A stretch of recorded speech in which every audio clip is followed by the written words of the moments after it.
Welcome to my channel success. প্রিয় ছাত্রছাত্রীরা, আগামী কালকে মাধ্যমিক পরীক্ষা। তো বাংলা পরীক্ষা কালকে।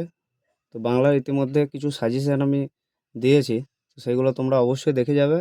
আর কালকে থেকে পরীক্ষা স্টার্ট হচ্ছে, তাই আমার তরফ থেকে তোমাদের সকলকে অভিনন্দন রইল। তো আজকে আমি তোমাদের গত আগামী পরশু দিন ইংরেজি পরীক্ষা আছে, তার জন্য কিছু সাজেশন আমি রেখেছি।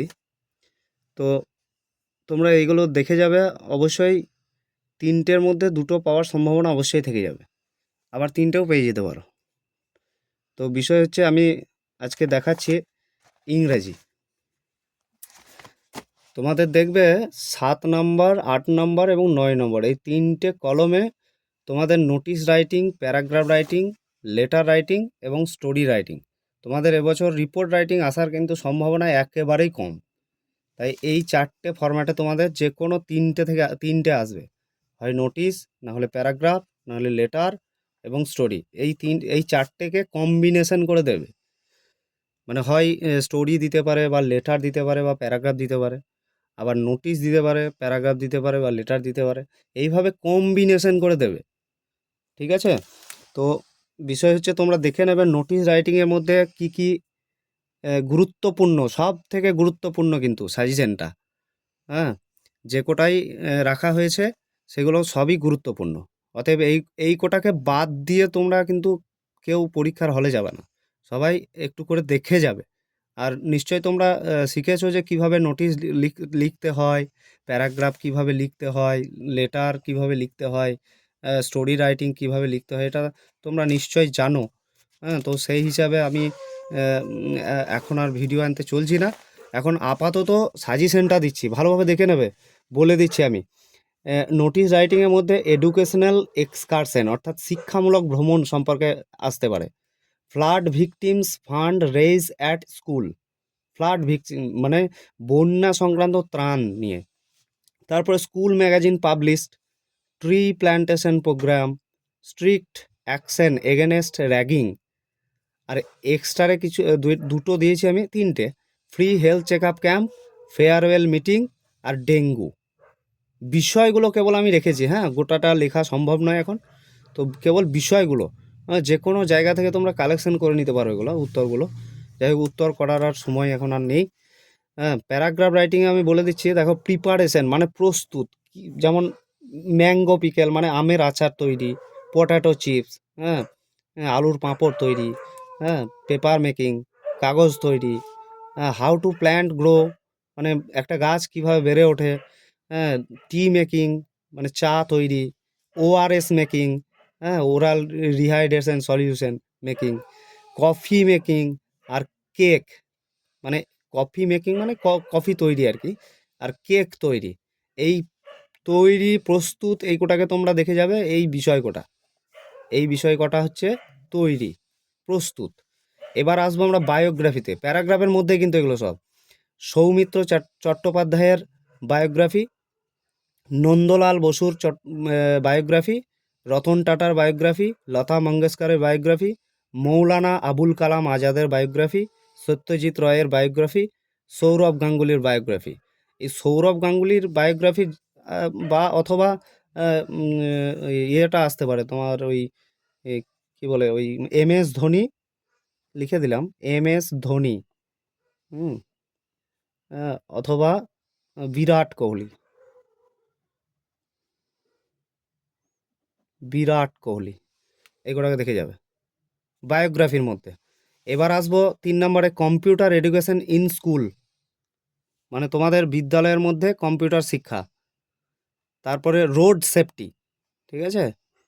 এই এই দুটো আলাদা আলাদা কিন্তু, কম্পিউটার এডুকেশন ইন স্কুল আর রোড সেফটি খুবই গুরুত্বপূর্ণ কিন্তু, এগুলো একদম গুরুত্বপূর্ণ। বেছে বেছে দেওয়া আছে। ভিজিটিং প্লেস মানে যে কোনো জায়গা স্থান ভ্রমণ, যে কোনো জায়গা ভ্রমণ বা স্থান ভ্রমণ, যেমন কোনো মেলায় ভ্রমণ, ফেয়ার, হিস্টোরিক্যাল ইন্টারেস্ট মানে কোনো ঐতিহাসিক স্থান ভ্রমণ বা অন্য কোনো স্থানে ভ্রমণ হতে পারে। এই চলে গেলাম আমরা, প্যারাগ্রাফ হয়ে গেল। এবার চলে আসবো লেটার রাইটিংয়ে। টু ইয়োর ফ্রেন্ড মানে বন্ধুকে লেখা। কি কি বন্ধুকে লেখা? যেমন waste not too much time on smartphone, মানে ওই স্মার্টফোনের মধ্য দিয়ে আমাদের সময়গুলোকে অপচয় করা উচিত নয়, এই একটা অ্যাডভাইস অর্থাৎ উপদেশ জানিয়ে বন্ধুকে চিঠি লেখা। প্ল্যান আফটার এমপি মানে মাধ্যমিক পরীক্ষার পরে তোমার কি মানে প্ল্যান আছে আর কি। ইউজফুলনেস অফ এআই, এআই এর উপকারিতা আর কি। Visiting wild life sanctuary or visiting wild life sanctuary a zoo, মানে কোনো একটা হয়তো চিড়িয়াখানায় ভ্রমণ করলে সেই অভিজ্ঞতা জানিয়ে বন্ধুকে চিঠি লেখা।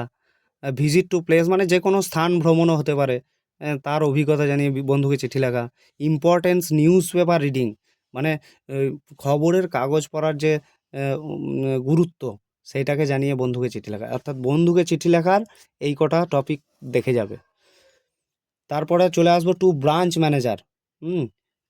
মানে ব্রাঞ্চ ম্যানেজারে কি ওপেনিং নিউ অ্যাকাউন্ট, মানে তোমার কোনো ব্যাংকে হয়তো বই খুলবে, নতুন বই ওপেনিং করবে, হ্যাঁ, অ্যাকাউন্ট বই। তো সেই ক্ষেত্রে নতুন অ্যাকাউন্ট বই ওপেনিংয়ের জন্য ব্রাঞ্চ ম্যানেজারকে চিঠি। আর একটা অ্যাকাউন্ট আপডেট কেওয়াইসি, তোমার অ্যাকাউন্ট হয়ে আছে কিন্তু অ্যাকাউন্টটা বন্ধ হয়ে গেছে, যার জন্য তোমাকে কেওয়াইসি জমা দিতে হবে, এই বিষয়টা নিয়ে। এবার চলে আসবো টু টু দ্য হেডমাস্টারে। স্কুল লিভ অ্যাবসেন্স, ইলনেস মানে অসুস্থতার কারণ জানিয়ে ছুটির মঞ্জুর আর কি হেডমাস্টারের কাছ থেকে। তারপরে এল্ডার সিস্টারের ম্যারেজ, হ্যাঁ, এল্ডার সিস্টারের মানে তোমার বড় বোনের মানে দিদি আর কি, দিদির যে বিয়ের জন্য যে ছুটি নেওয়া, বা যে কোনো কারণ হতে পারে, মানে হেডমাস্টারকে, হ্যাঁ, হয় অসুস্থতার কারণ বা দিদির বিয়ের জন্য, ব্যাস। এবার চলে আসবো স্টোরি রাইটিংয়ে। হ্যাঁ, স্টোরি রাইটিং কি the three children collecting mangoes, এটা খুবই দরকারি কিন্তু, দেখে যাবে। হ্যাঁ, three children collecting mangoes, train and red shirt, এইটা এই টপিক দিয়েও আসতে পারে, মানে একই আর কি। এইটাও এই টপিকেও আসতে পারে বা এই টপিকেও আসতে পারে, পয়েন্ট দেওয়া থাকবে, দেখে নেবে। হ্যাঁ, থ্রি চিলড্রেন কালেক্টিং ম্যাঙ্গোজ দেওয়া থাকবে। হ্যাঁ, প্রথমেই এটা এই প্রথম লাইনে প্রথম যদি পয়েন্ট দেয় স্টোরি রাইটিংয়ে তাহলে এইটাই থাকবে। অতএব এই লাইনটাকে দেখবে এবং ট্রেন অ্যান্ড রেড শার্ট এই হিসাবে ২ দিতে পারে। এবার চলে যাব ২ নম্বরে থ্রি ফ্রেন্ডস অ্যান্ড মানি। হ্যাঁ, থ্রি ফ্রেন্ডস অ্যান্ড মানি। হ্যাঁ, এবার ৩ নম্বরে, এই ৩ নম্বরে এটা নয়, এটা এইটাই। যাই হোক, ৪ এবার পরেরটায় চলে আসবো bell the cat, bell the cat, হ্যাঁ, মানে সেই বেড়ালের ঘন্টা বাঁধা যে গল্পটা, ওইটা। তারপরে ক্রো অ্যান্ড মিট, কাক এবং মাংস। অথবা চেঞ্জ করে দিতে পারে clever crow and foolish fox, হ্যাঁ, এটাও দিতে পারো, বা এ ক্রো অ্যান্ড এ ফক্স এটাও দিতে পারো, মানে এই তিনটেই একই আর কি। হ্যাঁ, এই তিনটেই একই। হুম এবার চলে আসবো থ্রি আর্টিস্ট, মানে শুধুমাত্র প্রথমটা লিখে দিয়েছি আমি। এ ক্যাপ সেলার, হ্যাঁ, এ ক্যাপ সেলার এবং বাঁদর, মানে ওই টুপি বিক্রেতা এবং বানরের যে গল্পটা আছে। তারপরে এ টর্টয়েস অ্যান্ড এ হেয়ার, হ্যাঁ, মানে সেই কচ্ছপ আর যে খরগোশের যে গল্পটা আছে। তারপরে ফার্মার অ্যান্ড এ স্নেক, এক চাষি এবং একটা সাপের যে গল্প। তারপর শেফার্ড বয়, রাখাল ছেলের যে একটা গল্প আছে। তারপর clever rabbit and a lion, হ্যাঁ, মানে বোকা খরগোশ এবং একটা সিংহের যে একটা গল্প আছে। ব্যাস, এই কটা স্টোরি রাইটিং তোমরা অবশ্যই দেখে যাবে, ঠিক আছে? তাহলে এই গেল মানে রাইটিং রাইটিং সেকশন। এবার আমি চলে আসবো রিপোর্টে। একটা রিপোর্ট আমি দিয়েছি, রিপোর্ট যদিও আসার সম্ভাবনা নেই, বলতে গেলে নেই। তো আহমেদাবাদ প্লেন ক্র্যাশটা আসতে পারে রিপোর্টে। যদি রিপোর্ট তো দেবেই না, তো যদি দেয় তাহলে আনসিনে দিতে পারে তোমাদের, আনসিনে এটা দিতে পারে। হ্যাঁ, আর সিনে সিনে সিনে কি বলবো, সিনে শুধুমাত্র দেখে যাবে সব থেকে ইম্পর্টেন্ট যেটা যেটা হচ্ছে our run away kite, run away kite যেটা আছে। আর গদ্যাংশের মধ্যে, আর পদ্যাংশের মধ্যে দ্য স্নেল। হুম এই দুটো খুবই ইম্পর্টেন্ট, এই দুটো থেকেই দেওয়ার চান্স 100%। অতএব এই দুটো লেসন তোমরা ভালো করে পড়ে যাবে। হ্যাঁ, তো তোমাদের শুভ কামনা করলাম আমি। আগামী কালকের পরীক্ষার জন্য, এবং পরবর্তী যেসব পরীক্ষাগুলো হবে সেগুলোর সাজেশন আমি একদম মানে শেষ মুহূর্তে যে সাজেশনগুলো সেগুলো একটা একটা করে আমি দিতে থাকবো তোমাদের উপকারের জন্য।